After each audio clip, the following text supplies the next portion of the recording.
The first program is to find the cube of an 8-bit number. So here again the store the higher byte of the result in R5, middle byte in R4 and low byte in the R3. So we know that to find the square of a number, we have to move the number in A register and also in the B register. Once I do MULAB instruction, so then the square of the number will be present in the AB register. So where A is having the lower 8 bit and B will be having the higher 8 bit. That is how we find the square of a number. To find the cube of a number, so for example here I'll take the number as 99. Then 99 cube is going to be equal to 36A689. First, to find the cube, we'll find the square by making 99 into 99. The A is loaded with the 99, B is again loaded with the 99. When I use MUL instruction, MULAB instruction, it is 8 into 8 bit multiplication. So the result will be stored in the AB register. So once 99 into 99, the result is 5B71. So the A register is having the 71 and B register is having the 5B. Now to find the cube, I'm supposed to multiply 5B71 into 99. So that is nothing but it is a 16-bit into 8-bit multiplication. So in the last video, we have discussed how to multiply a 16-bit number by an 8-bit number. So what we'll do is we'll take the low byte of the multiplicand. So here we'll consider the multiplicand as 5B71. So we'll take the low byte of the multiplicand, that is 71, and we multiply it with the 99. So the result, whatever we get the result, so the result 4389. So the low byte of the result, that is 89, is going to be stored in the R3 register, because it is said that store the low byte in the R3. So this low byte result is going to be the low byte of the actual result, and the 43, that is the high byte of the result, is stored in the R4 register for temporarily. So after this low byte multiplicand multiplying with the multiplier, we go for the high byte of the multiplicand, that is 5B is multiplied with the 99. The result is 3663. So now once we multiply the high byte with a multiplier, so what we'll do is we'll add the lower 8 bit of the current result with the higher 8 bit of the previous result. The higher 8 bit of the previous result was in the register R4, so the content of the register R4 is added with the register A. So after the addition, we'll check the carry flag. If the carry flag is set, in that case we are going to increment the content of the B register. So otherwise the B register is retained as it is. After that, we are going to store the content of the B register, which is nothing but the high byte of the actual result, into the register R5. So and we are going to store the content of the A register in the register R4. So this is how we find the cube of a given number.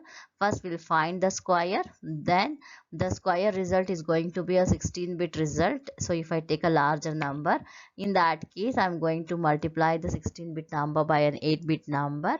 So the same logic we are using here, and then we are going to find the cube of a number. Going to the program, the number 99 is loaded into register R2 using move R2 comma #99. The content of R2 is copied to A, move A comma R2 instruction is there.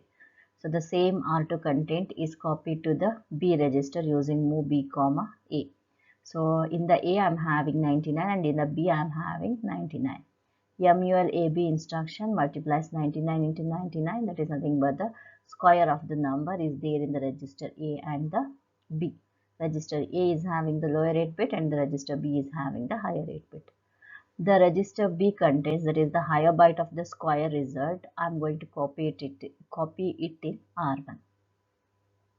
So because now I need to multiply the low byte of the square result, which is there in the A, with the multiplier, that is nothing but the 99. So R2 is copied to the B. So 99 is copied to the B. So now MULAB instruction. So now it multiplies the low byte of the square result with the number 99. So after that, The content of the register A is stored in R3 using the instruction move R3, A. The content of register B is stored in the R4. So now the high byte of the square result that is there in the R1 is obtained in the register A, and the multiplier that is 99 is obtained in the register B using the instruction move A, R1 and move B, R2. Now MUL AB instruction multiplies high byte of the square result with the number.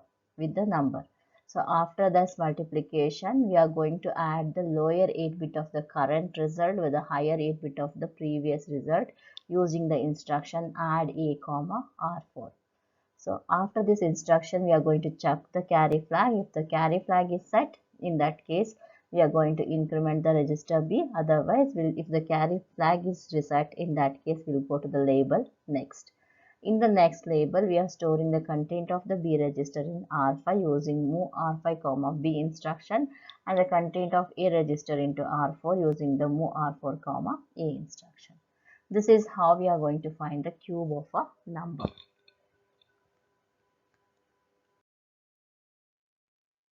The next we'll see a program to count number of ones and zeros in an 8-bit number. The algorithm for that is we'll use the register R0 to keep a count of number of zeros. We'll use R1 to keep a count of number of ones. So because of which, so R0 and R1 are initialized with a 00 initially.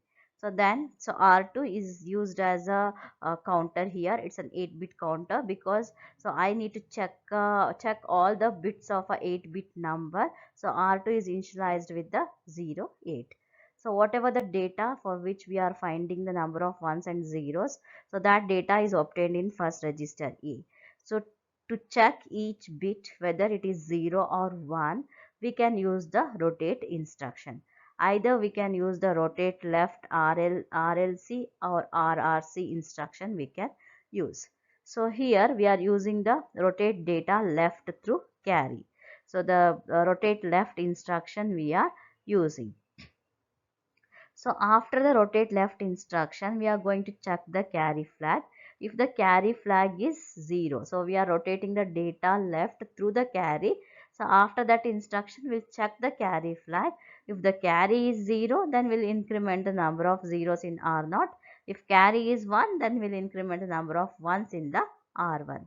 So after checking one bit, so already we have checked one bit, we have to go for next bit. So since already we have checked one bit, we'll decrement the count, that is nothing but we'll decrement the content of the register R2. The same steps from that is nothing but again rotate the data left to the carry, again checking the carry flag and incrementing the corresponding register is carried out for all the bits. So for example, if I take the content of the accumulator is 97, 97 is represented as 100101111B. So the number of ones here it is equal to 5 and the number of zeros is going to be equal to 3. So that is what the expected result for the program to be.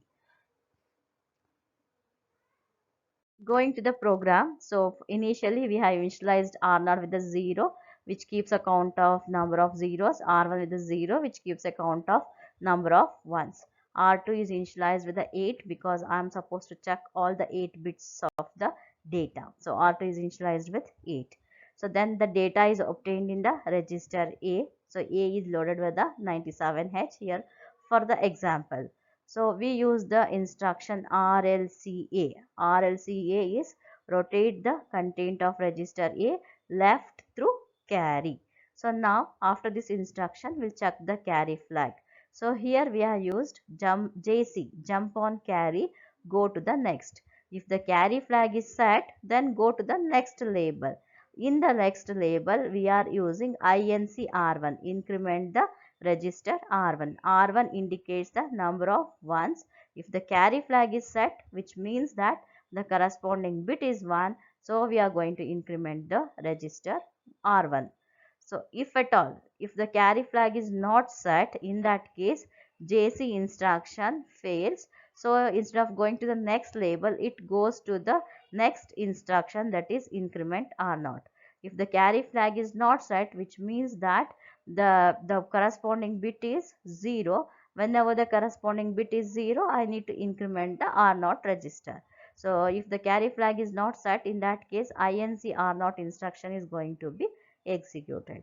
So after INC R0 instruction, we are using the instruction SJMP last. So in the last label, so what we are doing is, so since one bit we have checked, will decrement the register R2 until R2 is 0. We'll go to the loop again. So the same operation is carried out, that is rotate left through carry, checking the carry bit. If carry bit is set, we'll increment the R1.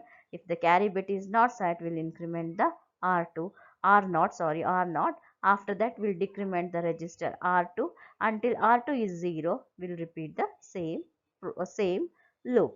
So this is the program for counting the number of ones and zeros in a given data.